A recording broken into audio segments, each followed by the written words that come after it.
إن الحمد لله نحمده ونستعينه ونستغفره ونعوذ بالله من شرور أنفسنا ومن سيئات أعمالنا من يهده الله فلا مضل له ومن يضلل فلا هادي له وأشهد أن لا إله إلا الله وحده لا شريك له وأشهد أن محمدا عبده ورسوله يا أيها الذين آمنوا اتقوا الله حق تقاته ولا تموتن إلا وأنتم مسلمون يا أيها الناس اتقوا ربكم الذي خلقكم من نفس واحدة وخلق منها زوجها وبث منهما رجالا كثيرا ونساء واتقوا الله الذي تساءلون به والأرحام إن الله كان عليكم رقيبا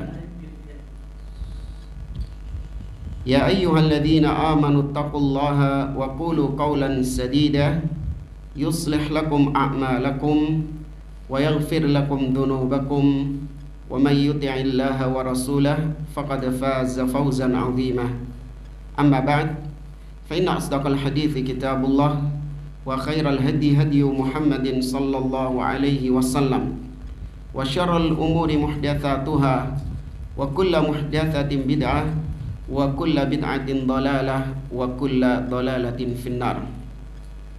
Ma'asyiral muslimin, ikhwani fillah wa akhwati rahimani wa rahimakumullah.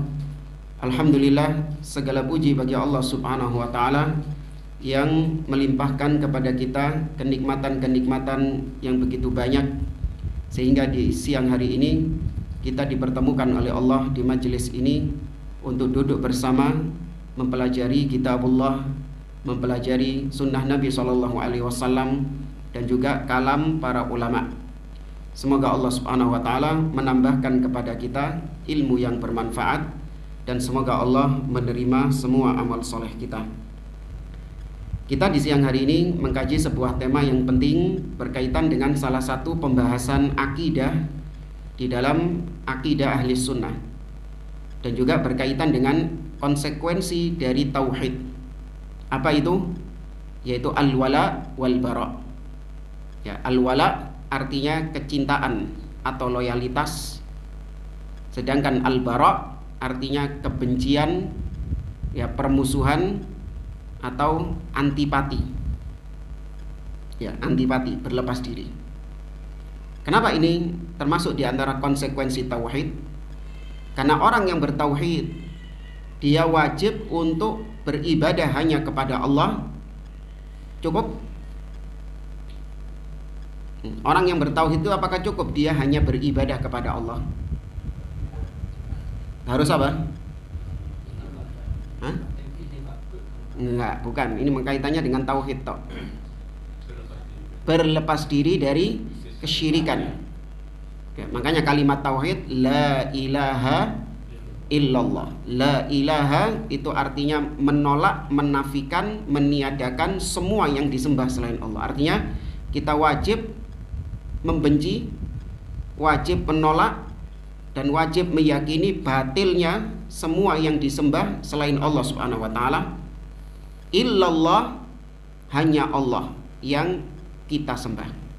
Maka nggak boleh seorang hanya ustaz pokoknya nyembah Allah ngono tok. Nah, terus sesembahan yang lain selain Allah, ya itu kan sesembahannya mereka. Itu apakah sesembahan yang batil? Ya enggak sih, enggak batil sih. Enggak salah juga orang Nasrani nyembah Yesus, orang Hindu nyembah apa sih? Ya sih lah nyembah apa ya dewa lah. Enggak salah, cuman saya memilih untuk nyembah Allah. Ada yang bilang gitu, sama seperti makanan. Ya sama seperti kalau Anda pergi ke restoran, pergi ke depot, kemudian ada menu-menu di situ. Ada yang milih rawon, pecel, ada yang milih soto, ada yang milih sate. Ketika Anda memilih sate, apakah berarti Anda benci sama soto? Kan enggak. Ya, saya lebih suka makan sate. Tapi saya juga enggak meniadakan, enggak menolak soto. Maksudnya saya mengakui soto itu makanan. Ngerti ya? Cuman saya enggak makan itu. Tapi saya enggak mengingkari soto ini. Saya nggak mengingkari rawon, saya nggak mengingkari pecel, saya nggak mengingkari bakso, enggak. Cuman nggak saya makan aja. Tapi saya tetapkan itu sebagai makanan. Ya, saya lebih memilih makan sate ini. Ada sebagian orang gitu. Maka kita sama, kalau kita menyembah Allah, bukan berarti kita menafikan Tuhan-Tuhan yang lain. Bukan berarti kita menolak Tuhan-Tuhan yang lain. Bukan berarti kita meyakini batilnya sesembahan-sesembahan yang lain. Enggak. Kita meyakini sesembahan-sesembahan yang lain. Cuman kita hanya menyembah Allah. Kita nggak nyembah dewa-dewa, nggak nyembah Yesus. Tapi kita nggak mengingkari itu. Sah nggak tauhidnya orang seperti ini? Tidak sah. Ya, harus dia meyakini batilnya semua yang disembah selain Allah Subhanahu wa Ta'ala. Ya, maka pembahasan ini meluas bukan hanya kepada Allah dan sesembahan-sesembahan yang lain, tapi juga kepada pemeluk-pemeluknya. Allah berfirman di dalam surah Luqman, "Dzalika bi annallaha huwal haq wa annama yad'una min dunihi al-batil." Yang demikian itu karena Allah satu-satunya sesembahan yang hak, dan selain Allah adalah sesembahan yang batil tuh. Jadi kita wajib meyakini batilnya sesembahan-sesembahan selain Allah. Wajib mengkufuri, mengingkari. Allah berfirman di ayat setelah ayat kursi, "Wa may yakfur bit-taghut wa yu'min billah faqad istamsaka bil urwatil wuthqa lan fisama laha." Barang siapa yang kufur kepada taghut. Apa yang dimaksud taghut? Semua yang disembah selain Allah. Nah, itu kata Allah dikufuri, diingkari, diyakini batilnya. Kemudian baru wa yu'min billah, dia beriman hanya kepada Allah. Jadi sebenarnya kita ini menggabungkan antara kekufuran dan keimanan. Itu harus ada dalam diri kita. Betul, kita ini orang yang beriman kepada Allah, tapi di sisi yang lain kita ini orang yang kafir terhadap sesembahan selain Allah. Makanya antum kalau misalnya dikafirkan oleh orang Nasrani, dikafirkan oleh orang Hindu, oleh orang Buddha, oleh orang Yahudi, antum terima atau antum tolak? Langsung mutlak diterima. Jadi ana wong Yahudi moro-moro mlebu kene ngomong sama antum, iki kabeh kafir. Antum iyakan atau antum tolak? Ya, Pak?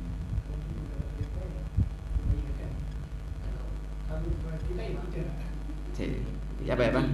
Nah, diperinci. Ya apa rincian nih?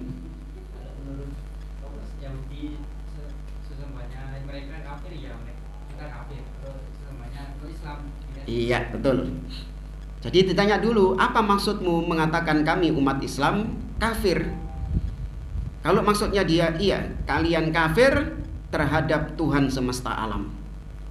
Kalian kafir terhadap pencipta alam semesta ini, Rabbul Alamin. Maka kita tolak, enggak. Justru kita ini mukmin, beriman kepada Rabbul Alamin.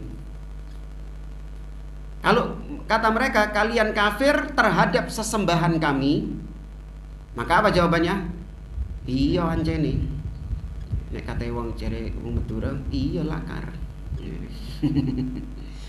Iya memang gak ono wong mulih. Iya memang ada orang Hindu mengatakan kalian kafir. Apa maksudnya kafir, Mas? Iya, kalian kafir terhadap dewa-dewa kami. Iya, tepat. Jangan malah ditolak, enggak. Iya, tepat. Betul, kami kafir terhadap sesembahan-sesembahan kalian. Kami enggak mengakui yang kalian sembah itu sebagai sesembahan yang hak. Justru kami mengakui, meyakini apa yang kalian sembah adalah sesembahan yang apa? Batil. Ini harus ada dalam diri kita. Ya, nanti jangan kemudian ngeblur sama istilah toleransi atau bineka tunggal ika. Nanti akan kita perinci. Baik, jamaah rahimani wa rahimakumullah. Manusia secara umum itu terbagi menjadi 3. Dalam masalah al-wala wal bara ini, manusia itu terbagi menjadi 3. Yang pertama, golongan manusia yang wajib kita cintai mereka. Kita wajib mencintai mereka secara mutlak. Bahkan ini tidak boleh ada kebencian kepada mereka. Barang siapa yang membenci mereka bisa jadi kafir atau bisa jadi ahli bid'ah. Siapakah golongan yang pertama ini? Siapa? Para nabi dan rasul. Ya, para nabi dan rasul wajib kita cintai mereka. Barang siapa yang membenci, ada kebencian kepada para nabi dan rasul, nah ini bisa berarti kekufuran. Ya. Saya cinta kepada semua nabi dan rasul kecuali Nabi Musa. Saya sama Nabi Musa itu agak ya opo ngono. Ya opo lho, kok niku lho sing opo. Enggak boleh ada kebencian kepada para nabi dan rasul. Wajib mencintai mereka. Kemudian siapa lagi yang kita cintai? Para sahabat Nabi SAW. Enggak boleh sekali sedikit pun membenci mereka. Kata Al-Imam At-Tahawi rahimahullah, wa nuhibbu ashab Rasulillah sallallahu alaihi wasallam wala nufritu fi hubbi ahadin minhum wala natabarra min ahadin minhum. Dan kami ahlus sunnah mencintai para sahabat Nabi semuanya. Namun kita tidak boleh ghulu, berlebih-lebihan dalam mencintai mereka. Dan kita nggak boleh membenci mereka. Ya. Tapi ini golongan yang pertama, yaitu golongan yang wajib kita cintai secara total, nggak boleh ada kebencian sidik pun nggak boleh. Golongan yang kedua, kebalikannya. Golongan yang wajib untuk kita benci mereka. Ya, kita benci mereka secara total, maksudnya kita benci dari sisi din, dari sisi agama. Adapun nanti akan kita bahas, kalau mencintai dari sisi duniawi, dari sisi tabi'i, ya tabiat manusia, maka ini hukumnya mubah. Yang kita maksud di sini adalah membenci mereka karena agama mereka. Orang apa ini yang kedua ini? Orang kafir dengan segala macam varian dan rasanya. Mau itu Buddha, Hindu, Yahudi, Nasrani, pokoknya semua agama di luar Islam itu kafir. Ya. Maka wajib kita membenci mereka. Membenci dari sisi apanya? Din, agamanya. Jadi orang kafir masih meneng tok, tetap kita apa? Tetap kita benci sama. Apa yang kita benci? Agamanya. Apalagi orang kafir yang membenci kaum muslimin. Jadi double kebenciannya, kita benci dari sisi agamanya.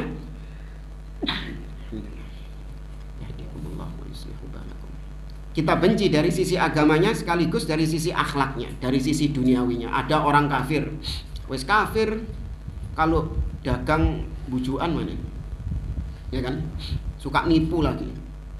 Ya, ini dua sisi kita benci dari agamanya, kita benci dari muamalahnya. Ya. Adapun kalau ada orang kafir yang jujur, muamalahnya baik, apa berarti kita cintai? Tetap kita benci apanya? Kita benci dari sisi agamanya. Gak boleh kita cintai dari sisi agamanya. Namun dari sisi muamalahnya boleh kita cintai. Paham di sini ya? Namun perlu kita tekankan di sini bahwa membenci orang kafir bukan berarti kemudian apa? Memusuhi, mendolimi. Itu yang nggak boleh. Membenci mereka wajib, memusuhi mereka wajib, berlepas diri dari mereka wajib, tapi mendolimi mereka haram.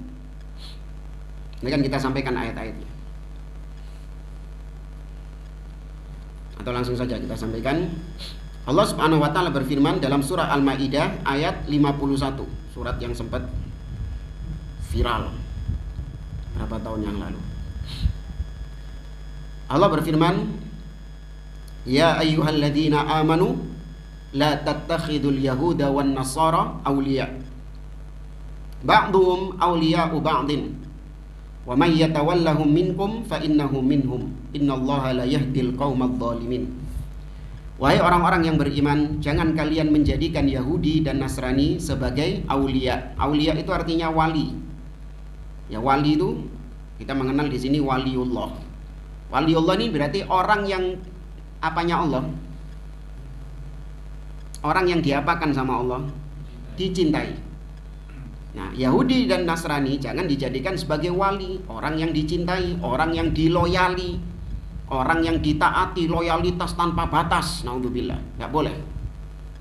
Ya, bisa berarti kekasih, bisa berarti pemimpin, karena pemimpin pasti dicintai dan ditaati. Nggak boleh, kata Allah.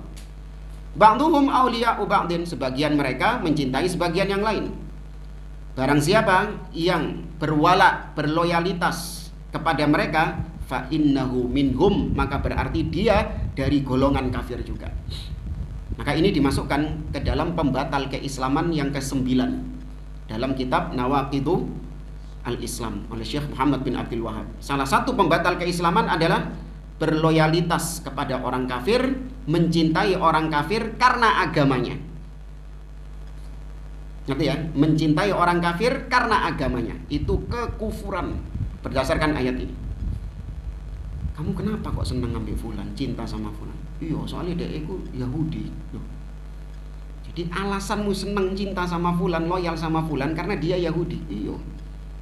Ini kufur, gak boleh. Kamu kenapa kok membela fulan, ya, menolong fulan? Iya, karena dia Nasoro. Karena itu sebabnya kau menolong fulan, membela fulan. Iya. Maka ini apa? Kemaksiatan, kebid'ahan atau kekufuran? Kekufuran. Karena Allah mengatakan wa may yatawallahum minkum fa innahu minhum. Barang siapa yang berloyalitas mencintai mereka, maka dia termasuk bagian dari mereka. Maka dalam ayat ini jelas larangan untuk mencintai atau berwala kepada orang-orang kafir.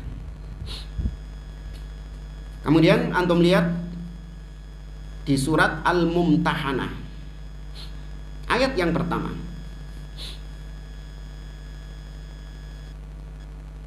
Surat Al-Mumtahanah ayat yang pertama. Allah Ta'ala berfirman, ya ayyuhalladzina amanu la tattakhidu aduwi wa aduwakum awliya tulquna ilaihim bil mawaddah. Wahai orang-orang yang beriman, jangan kalian mengambil musuhku dan musuh kalian sebagai aulia, sebagai wali-wali yang kalian cintai. Ya, tulquna ilaihim bil mawaddah, di mana kalian memberikan kepada mereka mawaddah. Apa mawaddah? Samawa gitu. Kalau biasa ada ono wong rabi samawa. Apa samawa? Mawaddah, kecintaan. Nggak boleh kalian berikan kecintaan kepada mereka. Kecintaan di sini adalah kecintaan karena agamanya. Bagaimana seharusnya sikap kita kepada mereka? Lihat ayat yang keempatnya. Masih di surat Al-Mumtahanah, lihat ayat yang keempatnya. Allah memberikan contoh di sini suri tauladan kita Nabi Ibrahim alaihissalam. Allah berfirman, qad kanat lakum uswatun hasanatun fi Ibrahim walladzina ma'ah id qalu liqaumihim inna bura'a'u minkum wa mimma ta'buduna min dunillah kafarna bikum wa bada bainana wa bainakumul adawatu wal baghdha'u abadan hatta tu'minu billahi wahdah. Sungguh telah ada suri tauladan bagi kalian, uswatun hasanah, suri tauladan yang baik, teladan yang baik bagi kalian pada diri Nabi Ibrahim dan pengikut-pengikutnya, orang-orang yang bersama beliau. In qalu liqaumihim, ketika mereka Nabi Ibrahim dan kaumnya, pengikutnya berkata kepada kaumnya yang musyrik, yang kafir, apa kata mereka? Inna bura'a'u minkum, kami bara, ini bara, berlepas diri, membenci, memusuhi. Ya, siapa? Kalian. Kami berlepas diri dari kalian. Dan juga wa mimma ta'buduna min dunillah, kami berlepas diri dari apa yang kalian sembah selain Allah. Namanya berlepas diri ini ya nggak boleh ikut-ikutan. Paham ya? Nggak boleh ikut-ikutan apapun di dalamnya. Tidak boleh ikut mendukung, mensupport Ya, baik berupa ucapan ataupun perbuatan nggak boleh. Karena apa? Karena kita ini nggak setuju dengan agama mereka. Antum setuju tak Allah itu disekutukan? Nggak setuju antum. Nggak, antum ridho nggak Allah dipersekutukan? Nggak ridho. Maka kalau ada yang menyekutukan Allah, nggak mungkin antum dukung, karena antum nggak ridho. Kan gitu kan konsekuensinya kan? Kalau antum ridho Allah dipersekutukan, ya berarti antum memang menyekutukan Allah Subhanahu wa Ta'ala. Contoh, antum ridho nggak kalau misalnya negara antum ini diapakan? Dijajah, atau ya mungkin bendera merah putih diinjak-injak. Antum ridho? Nggak ridho. Kalau ada orang yang seperti itu, apakah antum dukung? Antum support? Antum ucapkan selamat? Nggak mungkin. Nah, apalagi orang yang tidak beribadah kepada Allah, tidak mengakui Allah sebagai sesembahan, tidak menyembah Allah Subhanahu wa Ta'ala, nggak mungkin didukung, nggak mungkin disupport. Makanya dari sini aneh ada orang Islam tapi mengucapkan selamat atas perayaan orang-orang kafir. Ini nggak connect, nggak match. Kenapa? Karena orang Islam seperti yang dikatakan di sini, kafarna bikum, kami menganggap kafirnya kalian, dan telah nampak wabada bainana wa bainakumul adawa, dan telah nampak antara kami dengan kalian adawa, permusuhan, wal baghdha, dan kebencian, abadan saklawasi, hatta tu'minu billahi wahdah, sampai kalian beriman kepada Allah. Artinya sampai kalian masuk ke dalam Islam. Harus ada kebencian dan permusuhan kepada orang-orang kafir. Sebaik apapun orang-orang kafir, tetap kita membenci mereka dari sisi mereka tidak beriman kepada Allah. Makanya tadi nyambung, orang mengucapkan selamat atas perayaan hari raya orang-orang kafir. Ini nggak nyambung. Kalau dia beriman, nggak mungkin sudi dia mengucapkan selamat. Ya, kalau dia beriman, dia nggak mungkin sudi mengucapkan selamat. Contoh ya,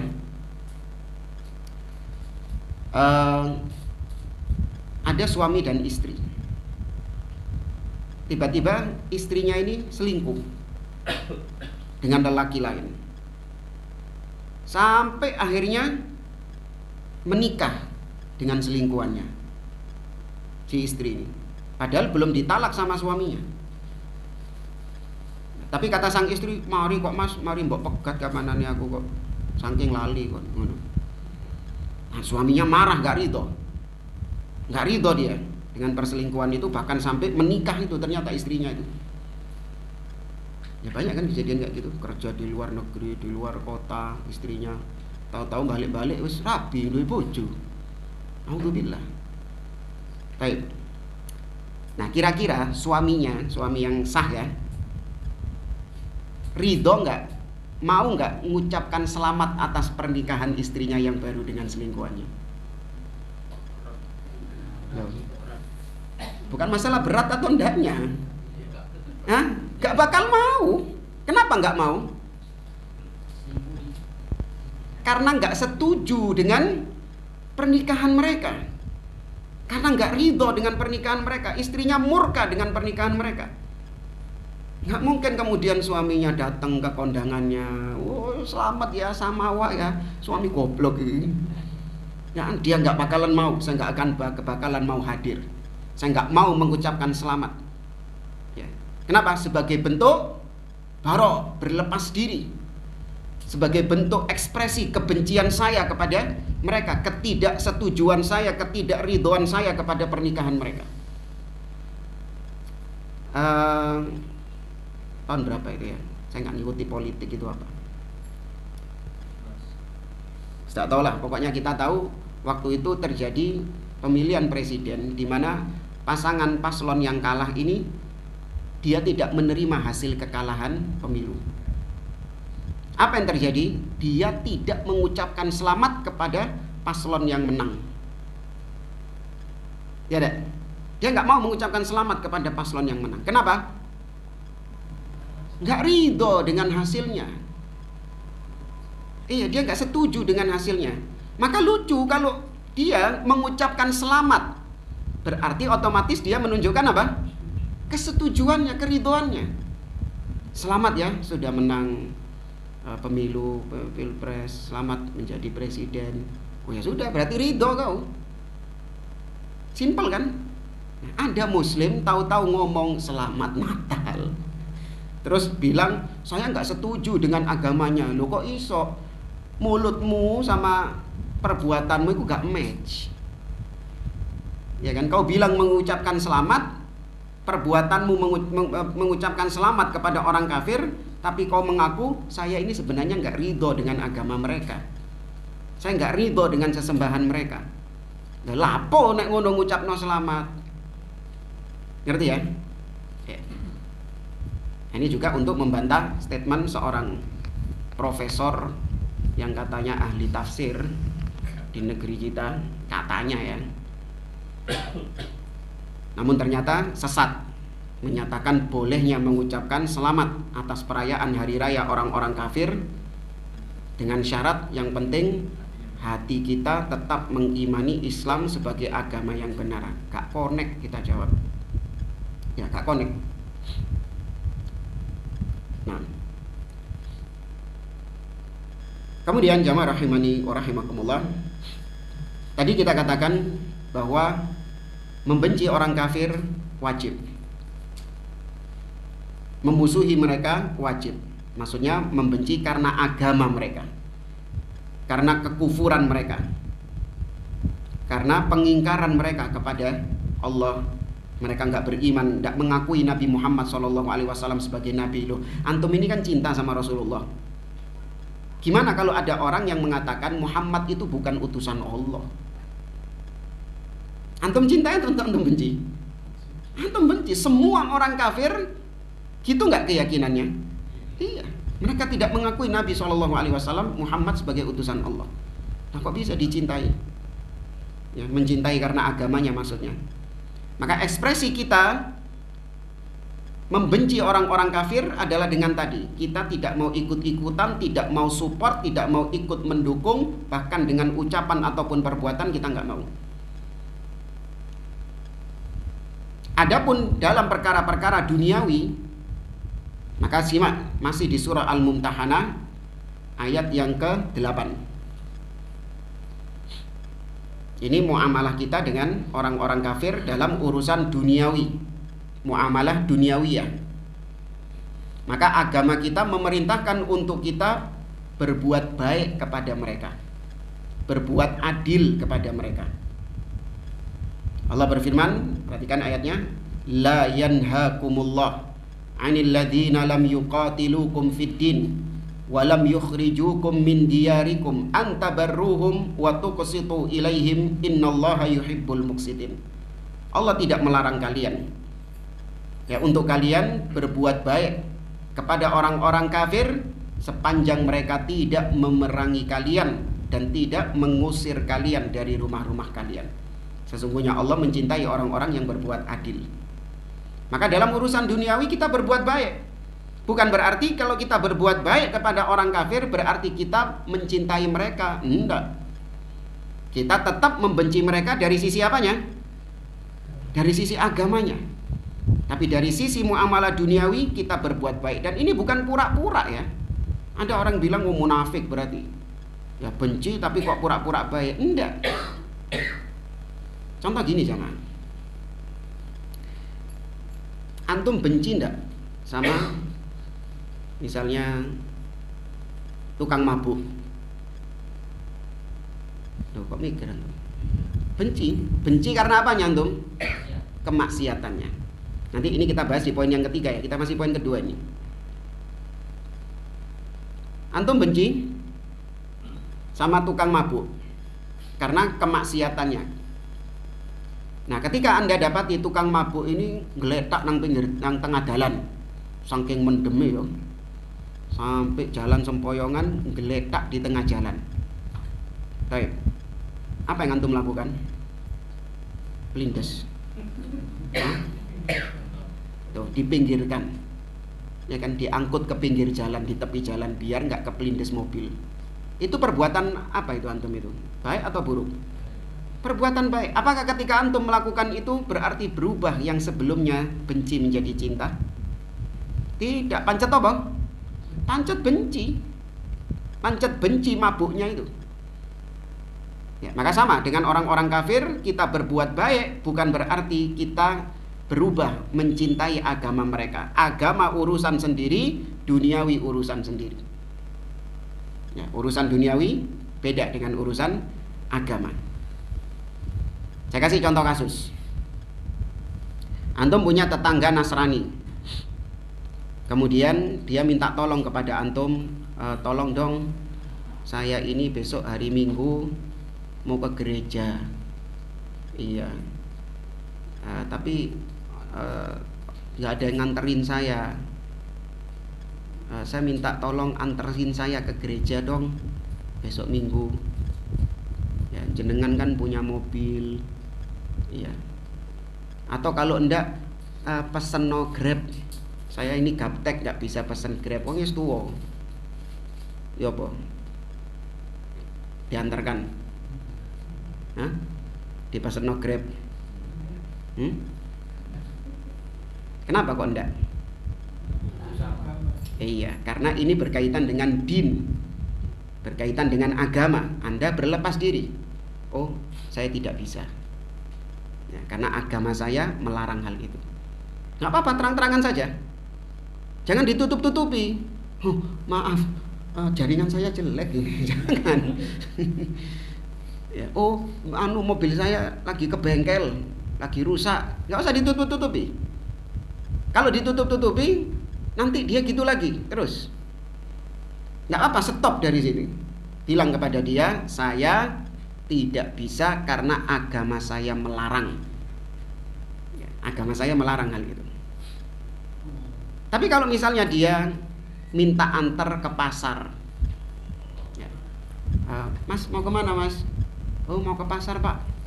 Oh saya ikutan dong, saya juga mau belanja ke pasar. Boleh bareng nunut? Ya pak? Boleh. Tapi kalau lawan jenis jangan. Mentang-mentang boleh. Lawan jenis angkut aja, ngojo. Kenapa kok boleh? Yang kayak tadi nggak boleh? Karena ini urusan apa? Duniawi. Ya, urusan duniawi. Tetangga sakit, kafir, boleh nggak kita jenguk, kita kasih obat, dan kasih baygon? Ya. Ini urusan duniawi, nggak masalah, boleh.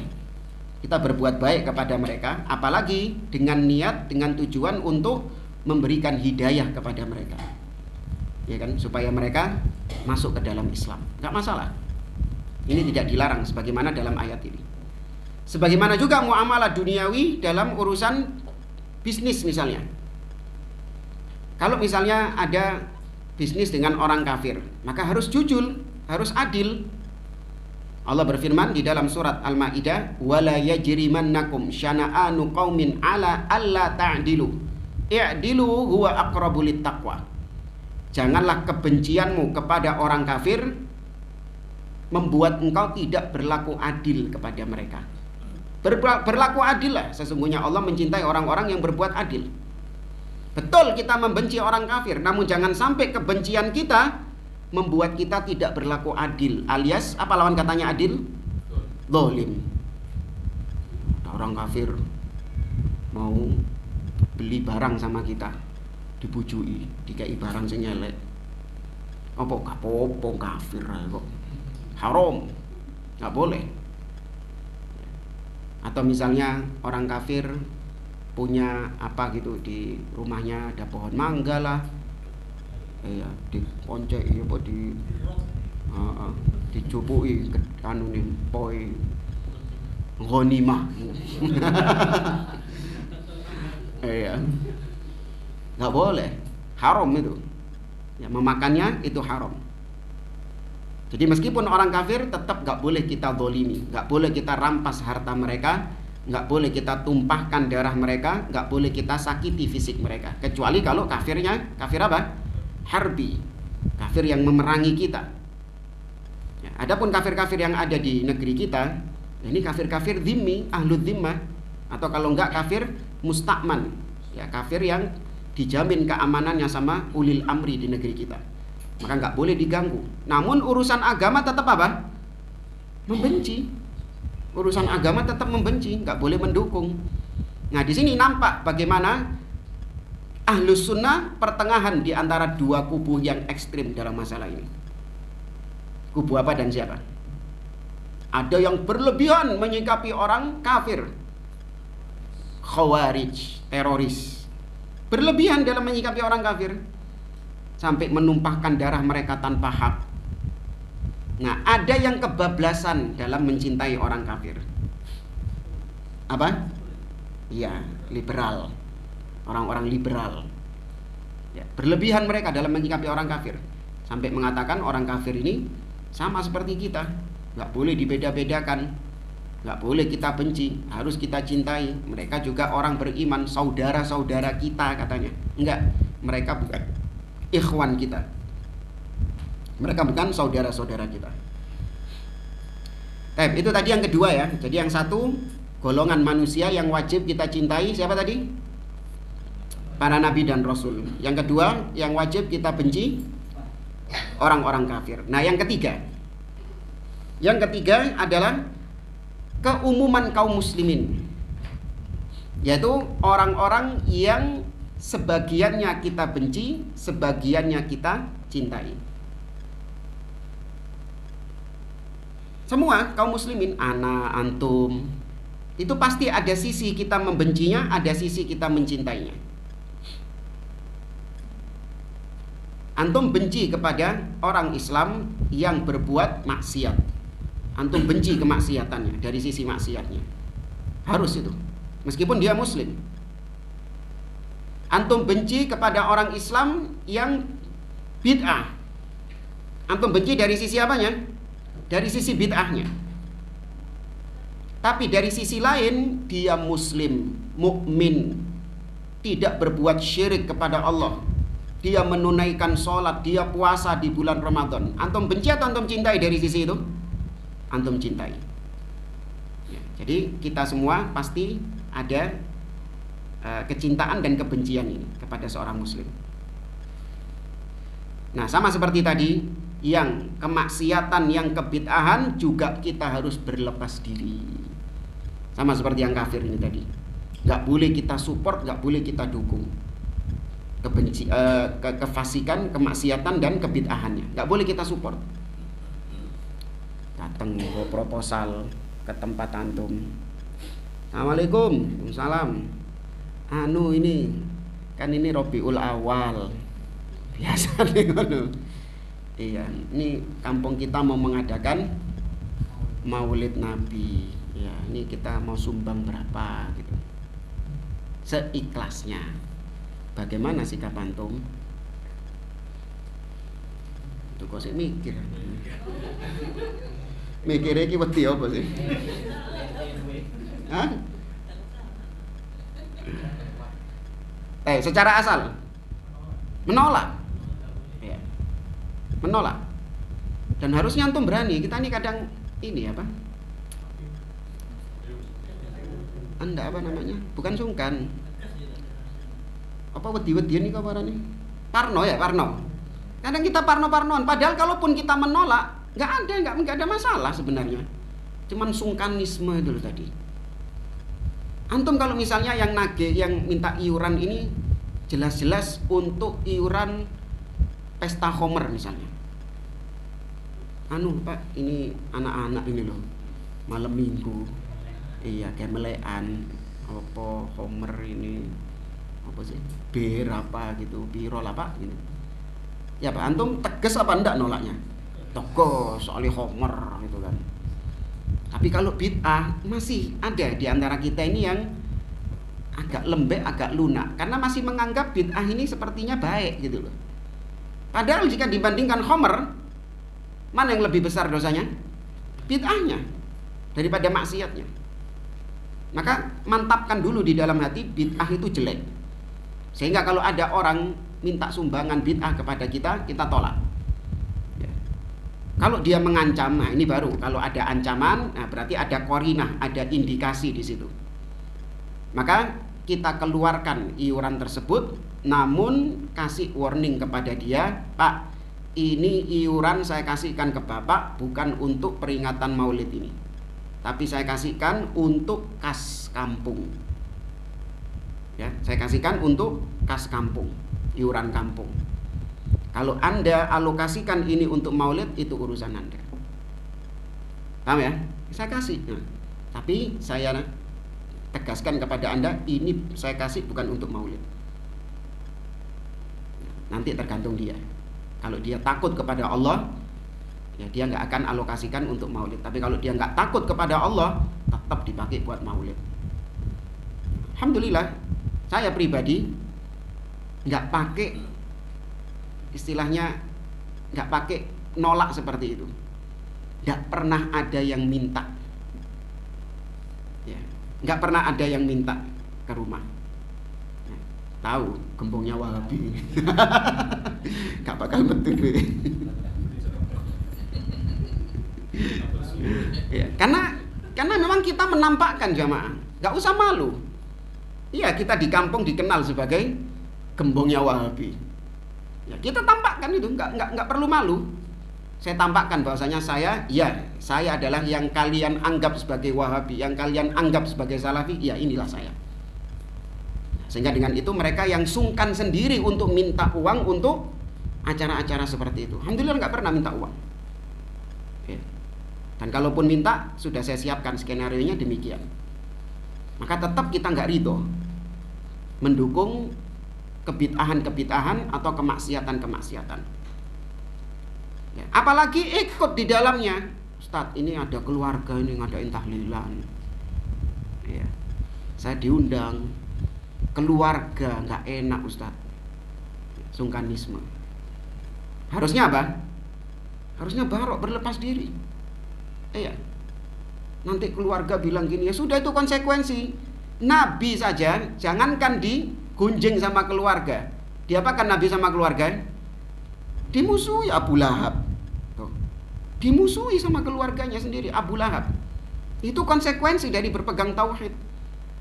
Kok cek enak berpegang tauhid, jalannya mulus terus, keluarga mensupport, tetangga mensupport, teman-teman mensupport, semua mulus jalani. Apa terus ujian keimanannya?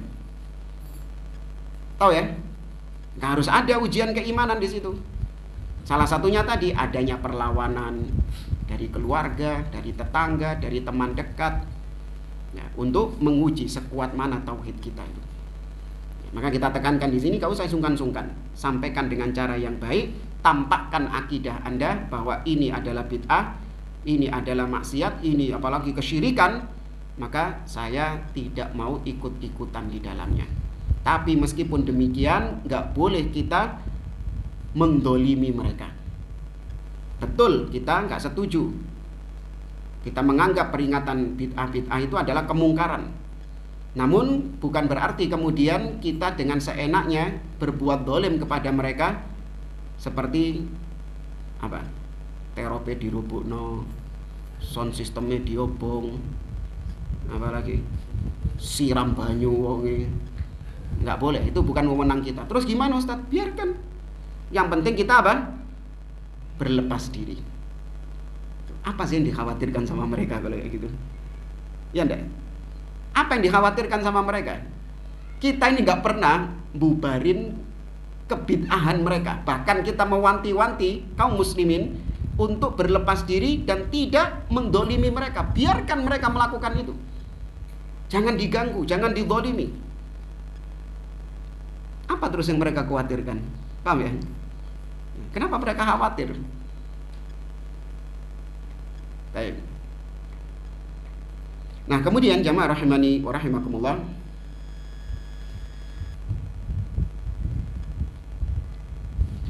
al-wala wal bara, cinta dan benci, itu ada yang sifatnya tabi'i.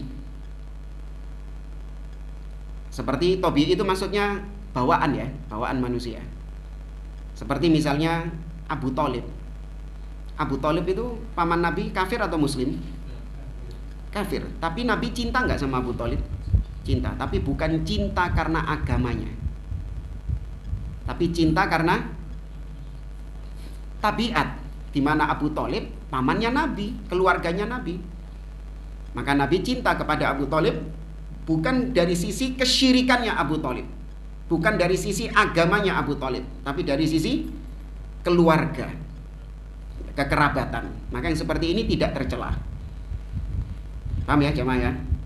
Jadi jangan dianggap kita ini ngajarkan antum benci sama orang kafir, berarti kalau tiap ketemu orang kafir diperototi, ya, dikampleng, dibalang watu. Enggak. Ya, artinya kebencian di situ kita nggak ridho dengan agama mereka, kita nggak support dengan agama mereka, kita nggak mau ikut-ikutan dengan agama mereka, dan seterusnya. Maka nggak boleh seorang muslim membangun wala wal bara selain daripada karena Allah dan Rasulnya. Seperti yang terjadi di zaman-zaman seperti sekarang, di mana sebagian orang membangun loyalitasnya bukan karena Allah dan Rasulnya, namun membangun wala wal baroknya di atas hal-hal lain selain Allah dan Rasulnya. Contoh misalnya di atas organisasi, partai, yayasan. Maka dia membangun kecintaan dan kebencian di atas organisasi ini. Siapa yang bersama partai ini, organisasi ini, maka saya cintai dia, saya support dia, saya dukung dia. Meskipun dia itu menyimpang dari jalan yang lurus, meskipun dia berbuat bid'ah, meskipun dia pelaku syirik, tapi kalau dia ini satu yayasan sama saya, satu organisasi sama saya, satu partai sama saya, maka saya mencintainya, saya bela dia, saya dukung apapun yang dilakukannya. Ini yang disebut apa? Hizbiyah. Ya, tahu ya? Hizbiyah, yaitu membangun wala wal barok di atas organisasi. Ini bid'ah, nggak boleh. Nah, ini menimpa sebagian kaum muslimin, di mana awalnya organisasi itu didirikan untuk membantu program-program dakwah. Ya, seperti adanya ormas-ormas apa di negeri kita kan ada ormas-ormas. Awal tujuan didirikannya memang untuk memanage, hanya sebatas untuk mengkoordinir, bukan dijadikan sebagai simbol yang mana kita harus mencintai dan membenci karena organisasi ini. Paham maksudnya ya? Ya. Tapi lama-kelamaan akhirnya menjadi seperti sebuah organisasi yang dibangun di atasnya wala wal bara. Yang bersama organisasi ini kita cintai, yang tidak bersama organisasi ini kita benci. Hanya berubah jadi itu. Mau nyebut merek hijau sama biru gitu, doa. Paham ya maksudnya ya? Kalau saya nyebut merek lah, kelire ya. Awalnya didirikan apakah untuk hizbiyah seperti itu? Tidak. Awalnya didirikan hanya sebatas untuk mendukung program dakwah supaya terstruktur, supaya terorganisir dakwah ini. Ya, jadi hanya sebatas kendaraan saja. Tetap yang ditonjolkan adalah keislamannya. Ya, kecintaan karena Allah dan Rasulnya itu yang ditonjolkan. Tapi sekarang yang ditonjolkan justru apanya? Logo-logo, bendera-bendera, atribut-atribut, itu yang ditonjolkan. Ini salah, keliru, hizbiyah. Sama juga menimpa sebagian kaum muslimin. Sebagian yang mengaku dakwah salafiyah juga terjangkiti penyakit hizbiyah ini. Membangun loyalitas wala wal barok di atas organisasi. Kalau nggak salah viral berapa tahun yang lalu potongan kajian dari Al-Ustadz Yazid bin Abdul Qadir Jawas, di mana menyinggung pertanyaan salah satu jamaah, yaitu tentang hukum pakai stiker radio. Beliau mengatakan bahwasanya radio, organisasi, yayasan hanya sebatas kendaraan. Nggak boleh kemudian dijadikan sebagai simbol-simbol yang justru itu mengotak-ngotakkan salafiyin, mengotak-ngotakkan ahlus sunnah. Yang terjadi sekarang demikian.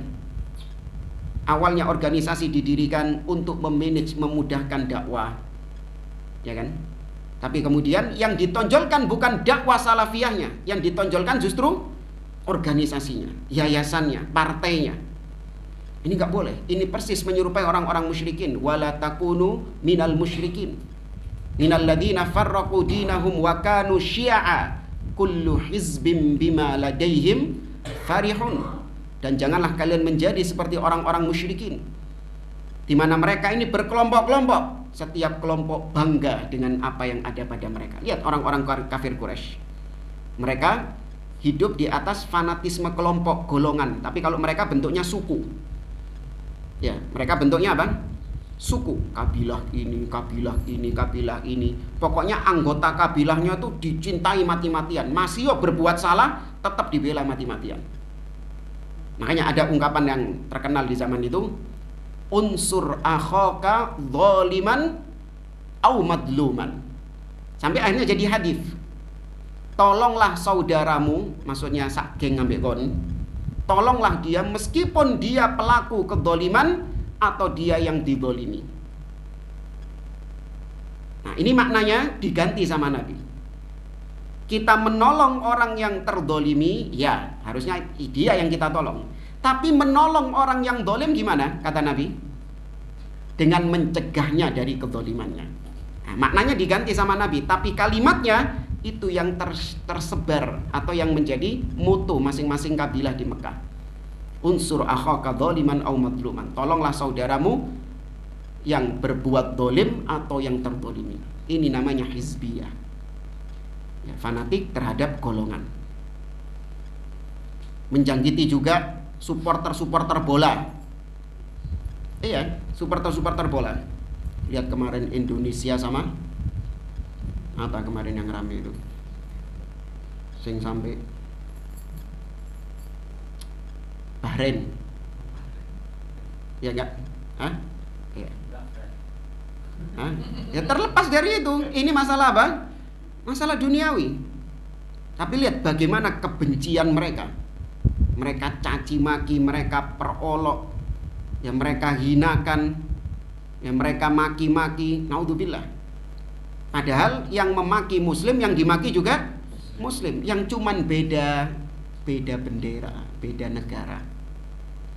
Ada orang Indonesia kafir dengan orang mana, negara mana? Dengan orang negara Yahudi, negara kafir Amerika lah. Tapi dia muslim, warga negara Amerika. Sama Nasoro, warga negara Indonesia. Mana ngantum cintai? Hah? Tapi dia WN Amerika. Nah demikian. Tapi sekarang dibalik, yang lebih dicintai yang apa? Merah putih di dadaku. NKRI, ya, harga mati. Jadi siapapun yang Indonesia lebih saya cintai daripada orang negara lain meskipun dia muslim. Ini namanya apa? Hizbiyah. Ustaz, kalau gitu nggak boleh mencintai NKRI. Kita cinta kepada negara kita, namun bukan dengan cara demikian. Ya, bukan dengan cara demikian. Kita mencintai negara kita dengan cara kita menjaga negara kita dari berbagai macam keburukan-keburukan. Ya, kita jaga negara kita dari kesyirikan kepada Allah yang itu menjadikan negara hancur. Walau anna ahlal qura amanu wattaqau la fatahna alaihim barakatin minas sama'i wal ard. Seandainya penduduk negeri itu beriman dan bertakwa, kami bukakan keberkahan dari langit dan bumi. Ya, maka diantara perbaikan yang dilakukan oleh Ahlus Sunnah yaitu dengan dakwah tauhid. Ini bentuk kecintaan kita kepada negara. Ya. Kemudian kita menjaga stabilitas keamanan dengan kita tidak mencaci maki, tidak mengkritik pemimpin di depan umum. Ya, dengan kita tidak mengajak rakyat untuk membenci penguasa, mengadakan perlawanan-perlawanan kepada penguasa. Ini juga bentuk kecintaan kita kepada NKRI, kepada negara kita, tanah kelahiran kita. Tapi bukan dengan cara tadi. Siapapun yang Indonesia lebih kita cintai, meskipun kafir, musyrik, penyembah berhala, nyungsep di kuburan, cium-cium batu nisan, kita cintai selama Indonesia. Adapun orang Islam, meskipun Islam ahlus sunnah, bertauhid kepada Allah di atas manhaj salaf, taat kepada Allah, tapi ternyata dia warga negara Malaysia, warga negara Singapura, warga negara Amerika, maka tidak lebih saya cintai daripada yang Indonesia. Ini hizbiyah.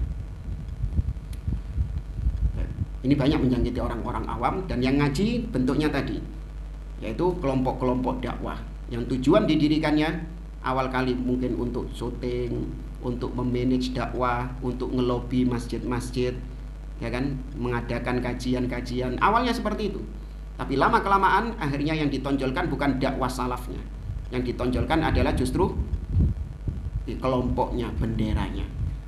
Ya, ini yang sangat disayangkan. Baik jamaah rahimani wa rahimakumullah, saya cukupkan majelis kita. Mungkin ada beberapa pertanyaan saja, karena kita mulainya juga agak siang tadi. Tafadhol.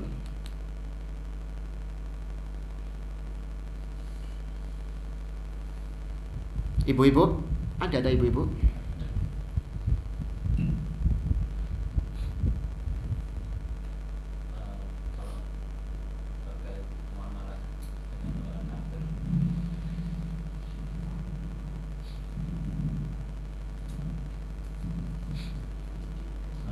Terkait muamalah dengan orang kafir, contohnya ada rumah makan gitu Pak. Cuman di restorannya terpajang simbol agamanya kayak salib atau mungkin yang lain dan sebagainya. Itu hukumnya gimana? Siapa? Kita yang makan di situ. Ya nggak masalah kalau makanannya halal. Kalau makanannya halal nggak masalah, sah-sah saja. Karena kan nggak kita makan kan itunya. Salibnya kan nggak kita makan. Iya. Cuman kalau diajak, kalau di rumah sakit itu kadang diajak. Ya, jadi ada pendetanya atau pastornya itu visit ke kamar-kamar pasien. Kemudian diajari, minta doanya, didoakan, ya didoakan gitu. Ya ini boleh kita menolak. Ya, bilang saja nggak perlu, nggak masalah. Bisa kok, teman-teman itu juga ada yang dirawat di rumah sakit Nasoro. Ketika visit kunjungan pastor-pastornya itu langsung ditolak. Ya, enggak, kita nggak pakai kunjungan, kita nggak pakai kunjungan visit. Bisa. Walaupun di warungnya orang Islam, terus di situ ada fasilitas Islam itu kayak patung, terus kayak atau kayak bayi-bayi Islam. Ya beda, kalau itu kan perbuatannya dia yang tidak ada pengaruh dengan makanan yang dia jual. Makanan yang dia jual itu apakah di situ ada kaitan dengan patung-patungnya tadi? Ya kayak laris kan, kayak buat laris.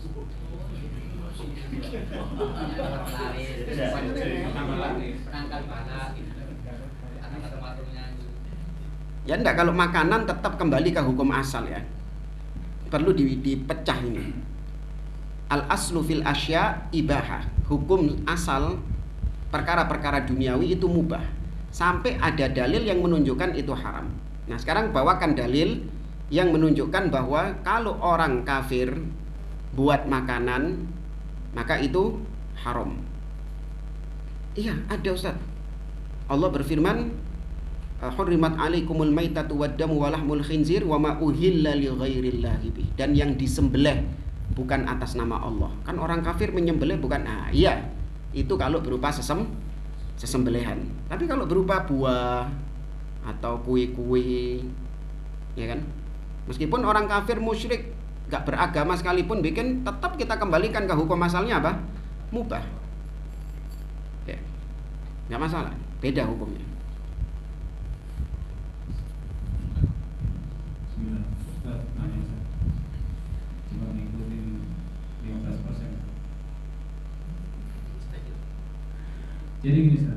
saya teringat mengenai orang kafir ini. Di daerah Banjarmasin itu ada pengusaha kapal. Jadi agamanya itu asli Muslim. Tapi kebaikannya itu setiap tahun mengajikan pegawainya.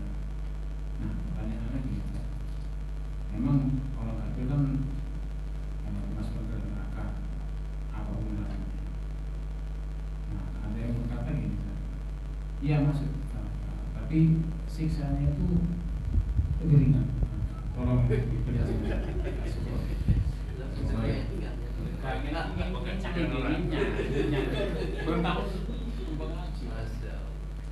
Ya, kalau orang kafir dimasukkan ke dalam neraka memang bertingkat-tingkat siksaannya, tidak satu level.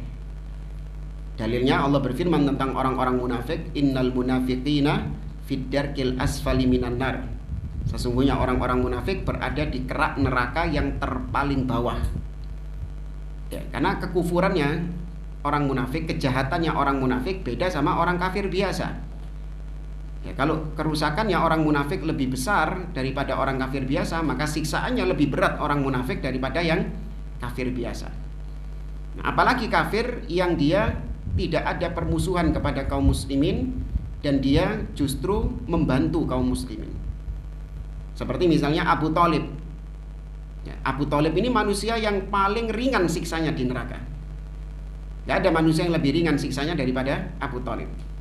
Yaitu di mana fi dhahdahin minan nar yuj'al lahu na'lain. Ya, yuj'al lahu na'lan min dari jahannam. Dia dipakaikan 2 terompah sandal yang terbuat dari api neraka jahanam, yaghli minhu dimahuhu. Yang gara-gara 2 sandal itu otaknya menjadi mendidih. Ya, itu siksa neraka yang paling ringan. Ya, maka kalau dikatakan orang kafir ini dia banyak berbuat kebaikan kepada kaum muslimin, banyak membantu kaum muslimin, tapi dia tetap di atas kekafirannya, ya bisa jadi kita mengatakan bisa jadi. Meskipun nggak boleh mendoakan ya. Kalau si kafir ini mati, ya Allah ringankan siksanya, nggak boleh. Nggak boleh mendoakan orang kafir itu. Allah mengatakan dalam surat At-Taubah, maka nalin nabi walladzina amanu ayyastaghfiru lil musyrikin. Tidak pantas bagi nabi dan orang-orang beriman untuk memohonkan ampun kepada Allah bagi orang-orang musyrik, yaitu orang-orang kafir. Nggak boleh. Nah, tapi kalau kita katakan pasti dia diringankan, ini juga nggak benar. Ya, maka kita katakan bisa jadi. Wallahu a'lam, terserah Allah. Dan apa ya, kalau urusan kita, ya kita lebih fokus kepada amalan kita ya. Tapi kalau bisa orang kafirnya tadi didakwai, karena potensi kebaikannya luar biasa. Seandainya dia masuk Islam, luar biasa amalannya, pahalanya ya. Wallahu a'lam. Ya, terakhir, misalkan ada kita sudah terlanjut gitu virus-virus ini ya, gimana kiat-kiatnya untuk melepaskan diri? hizbiyah. Ya, kalau memang ada penyakit-penyakit hizbiyah, fanatisme. Tadi kelupaan satu. Ada lagi selain dari fanatisme golongan, ada fanatik terhadap syekh, terhadap ustadz. Lupa kita sampaikan tadi. Itu juga bentuk hizbiyah. Artinya yang sama ustadz ini, itu berarti saya cintai. Yang tidak sama ustadz ini berarti saya benci.